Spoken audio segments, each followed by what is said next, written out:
So we'll continue with the meditation. I'm not sure what just happened, but I was kicked out of the session and looks like we're back in. Hopefully people are joining back in. So what we're looking for at this point is a sense of appropriateness meeting our experience. And we'll go with that. I'm sorry, I'll have to keep reminding it as more and more of us flow back in.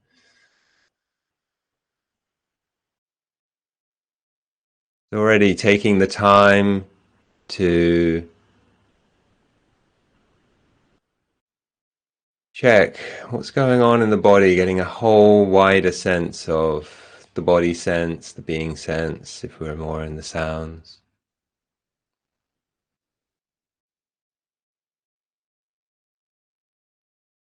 What would we like to contribute? Is it more of that in breath, uplifting energy? Is it more of the out breath, softening, easing?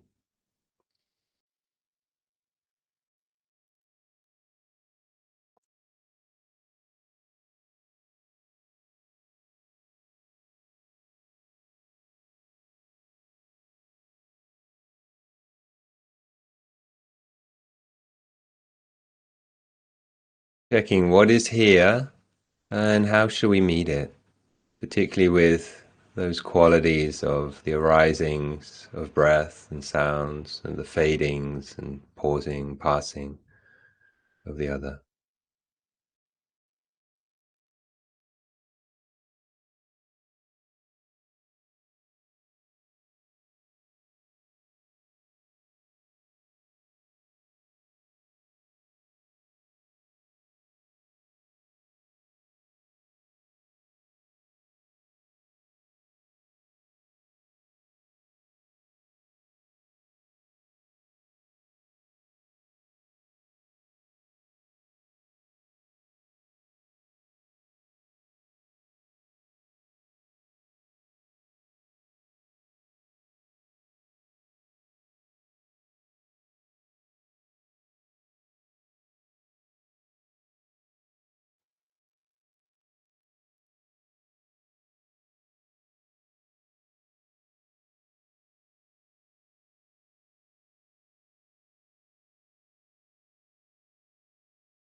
So for those who've just arrived in the new stream, we're just checking in with how's it doing in the body, the heart, the mind, particularly with being thrown around a little bit by the platform or whatever's going on with our connections. Can be a little bit of agitation, so it really might be resting back, and that might even mean physically just leaning microscopically back. Maybe someone next to you wouldn't know that you were leaning back more. You're just inclining into the back of the body. If we're listening to the sounds, it can be more the receptive. Let the sounds come to you. Notice that we participate, we play a part here. At times when we notice we're feeling a bit dull, it can be that we microscopically, almost imperceptibly move forwards into the front of the body, opening into experience, interest, and emphasize more things like the in-breath and the arisings.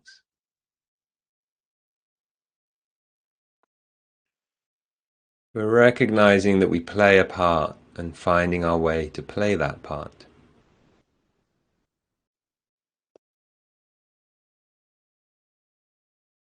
We'll take a few more minutes of meditation before we open into questions.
And remembering sometimes the little bit of imbalance can be really subtle.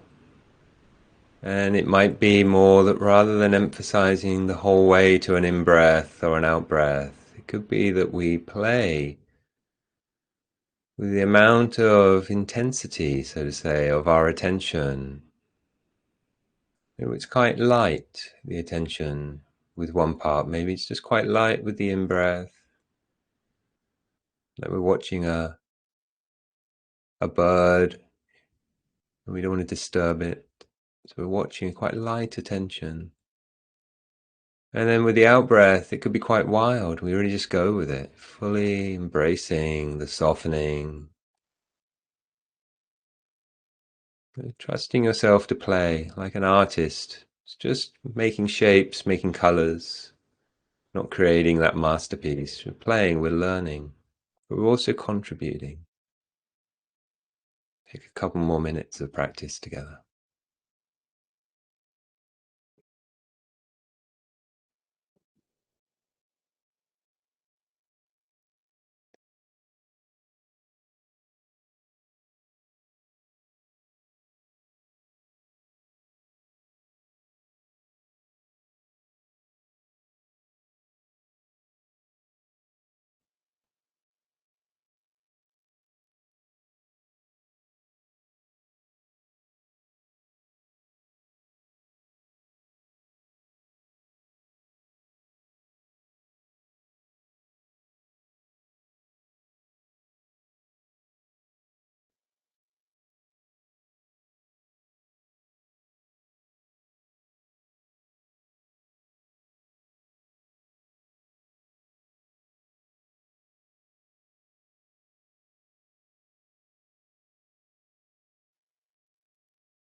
To come into the last moments of the meditation, just recognizing what you've supported, developed, aligned with.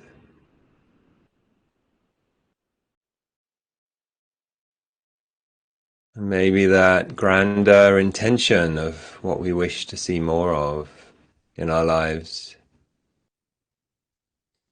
may feel a little closer, we may feel a little more skilled in guiding that. Maybe something to keep alive as we move from one form of meditation into the rest of our day. We not lose contact with our potential to shape our experience, to contribute.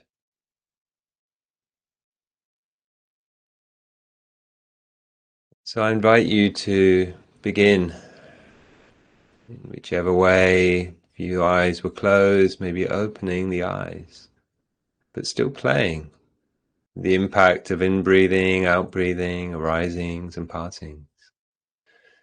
To begin moving the body a little more.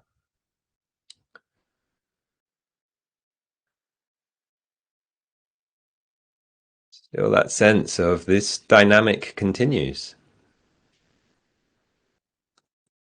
with us.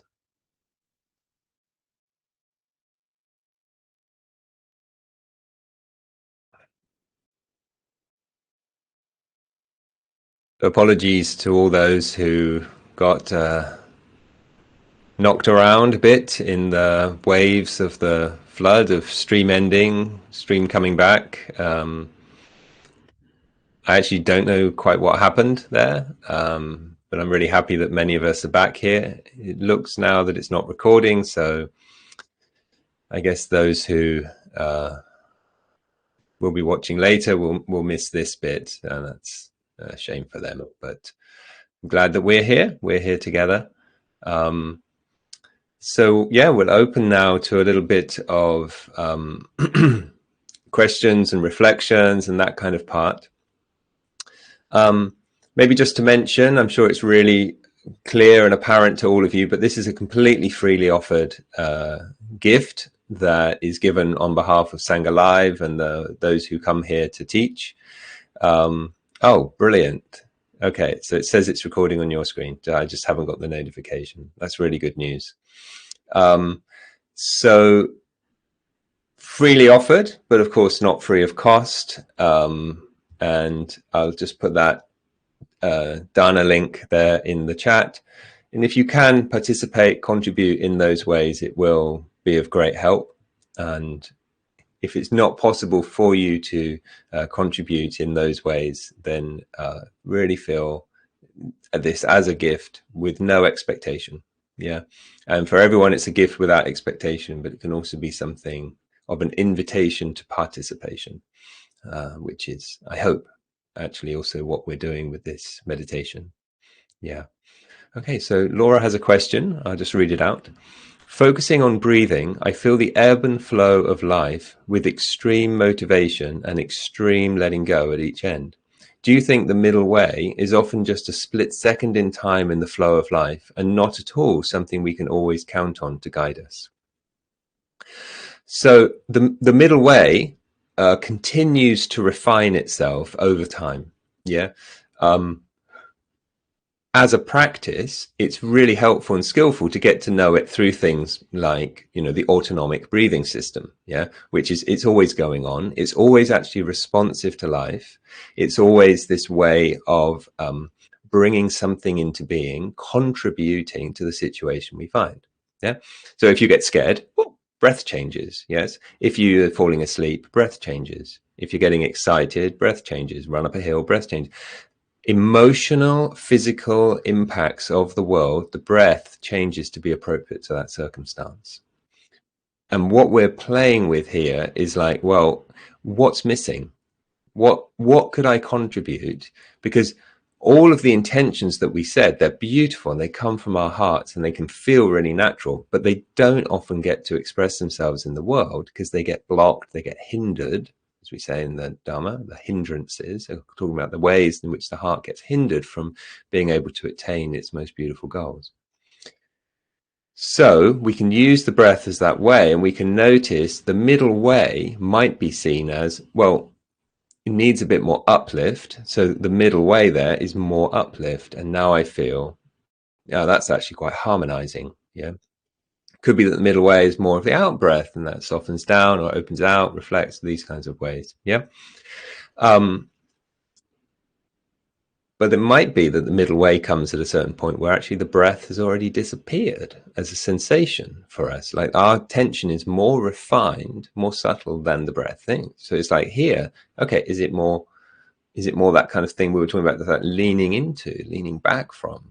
Is it more that we're paying attention to the arising qualities of things, the fading qualities of things?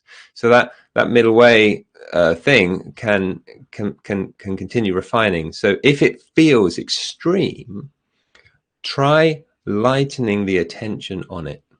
Try with it, and it's a bit less intense. Yeah. So the intensity actually comes oftentimes from the attention rather than the thing that is being attended to. Okay, so we can cover more of this as we go on, but great question, Laura. Hope that speaks to what you're talking about. So Penny has a reflection that I noticed surprising granularity, an anxious burden of in-breath and out-breath stillness, followed by a sense of grief, quite intense, a relief to have the break in the middle. And this was rebalancing for me. So yeah, it's really interesting. The breath is a whole journey, isn't it? I spoke a little bit about seasons, the spring, the summer, the autumn, the winter, and we can have all of those kinds of impacts in us, like a somatic resonance with those qualities when we really start to pay attention. And also I think that what's helpful there to be speaking about is that different parts of the breath have a different impact on us. And many times you might say, be mindful of the breath. But when we start breaking it up and dividing it up and seeing and questioning and feeling and particularities of it, we get to see, it's a world. It's a world. And what part of the world do I want to be in? What part of the world do I want to be supporting? What part of the world do I want to rest with? And a reflection from Alistair is the triplet focus was a very helpful middle way between drifting into thought and grim determination to focus on the breath. And yeah, I find that too. I'm the kind of person who actually appreciates stepping back, simplifying, so I can come back into the full complexity of existence. And the imprint in our minds might be, well, we're doing a 45-minute meditation, a half-hour meditation, a 20-minute meditation. I've got to be with everything in that period of time. And of course that's an over exaggeration, right? And what can then actually happen is that what makes a meditation for me might be that I'm in this posture until a bell rings, and I forget about the setting the intention, and I forget about setting myself attainable goals in which I can actually contribute. Yeah. Meditation could be, again, led by a kind of a motto, which is, it's the quality, not the quantity of your attention. Yeah. And quality, meaning in this moment, can I meet it as well as I can for this moment? Oh, I missed 999 moments before. Well, they're gone, aren't they? When we can cry over past moments, of course, and maybe it's sensible to, if it motivates us to be here. Yes, present. And what does this moment need? And what does this moment need? And we don't want to be flitting around too often, but like, let's say for the next 3 breaths, I think it needs this. And it gives us that stability. It gives us that sustainability. I'm going to sustain with this quality. And then to fully make it a meditation for me is then we reflect. What did that do? How did that go? That does feel like a middle way. That does feel like something fresh, does feel like something new. Yeah. So thank you, everyone, for being here, for your reflections, for those inquiries and questions. Apologies for any part that I played, and apologies on behalf of all the other things that I didn't play any part in, to make us bounce around from stream to stream. I really hope that these reflections are going to be helpful and that we can use it moving into and through our days. And I look forward to opening out and exploring where this exploration takes us in the coming days. So yeah, thank you once again for being here, and I hope that I'll see you tomorrow.